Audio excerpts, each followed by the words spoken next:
મિત્રો આપ સૌને જય શ્રી કૃષ્ણ, જય મુરલીધર।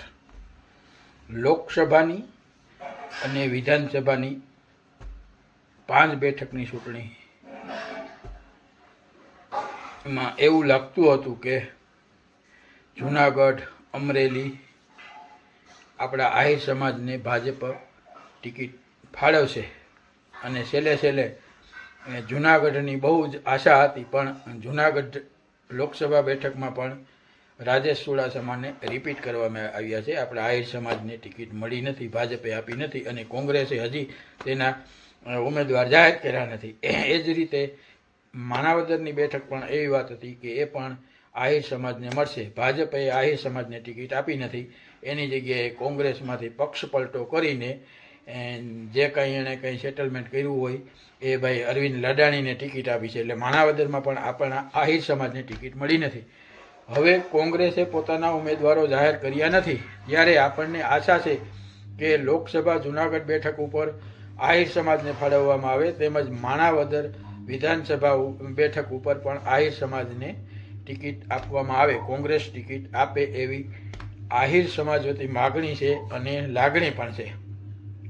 આ બંને બેઠક આમ તો આહિર સમાજનો દબદબો રહ્યો છે, આહિર સમાજનું સારું એવું વર્ચસ્વ છે અને બધા સમાજનો ટેકો આહિર સમાજને મળી રહે છે એવું આપણે રાજકીય ગણિત જોઈએ તો આજ સુધી જોવા મળે છે।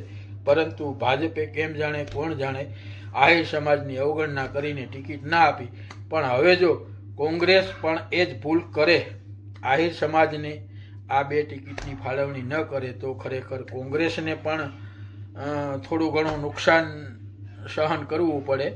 બાકી તો આહિર સમાજના આગેવાનો, રાજકીય આગેવાનો ભલે કાંઈ બોલતા ન હોય, પણ આહિર સમાજના જે આમ માણસો છે, આહિર સમાજનો જે આમ વર્ગ છે, એ તો ઈચ્છે જ છે કે માણાવદર બેઠક ઉપર કોંગ્રેસ આહિર સમાજના ઉમેદવારને ટિકિટ આપે અને જૂનાગઢ લોકસભા બેઠક ઉપર પણ આહિર સમાજના હીરાભાઈ જોટવાનું નામ આગળ જ છે, બોલાઈ જ રહ્યું છે અને હીરાભાઈ જોટવા એ બેઠકના ખરેખર લાયક ઉમેદવાર છે, તો કોંગ્રેસ શા માટે રાહ જોવે છે એ સમજાતું નથી। એવી જ રીતે માણાવદર બેઠકનું પણ છે, ત્યાં પાલભાઈ આંબલિયાનું નામ બોલાય છે, રાજુભાઈ બેડાનું બોલાય છે, તો આવા સક્ષમ ઉમેદવારો છે જ, તો કોંગ્રેસ શા માટે રાહ જોવે છે એ સમજાતું નથી। હવે ભાજપે તો એના ઉમેદવાર જાહેરાત કરી દીધા છે, તો હવે કોંગ્રેસે પણ જાહેરાત કરી દેવી જોઈએ અને આપણા બધાની લાગણી અને માગણી, આહિર સમાજની લાગણી અને માગણી છે કે જૂનાગઢ લોકસભા બેઠક ઉપર આહિર સમાજના હીરાભાઈ જોટવાનું નામ જાહેર કરે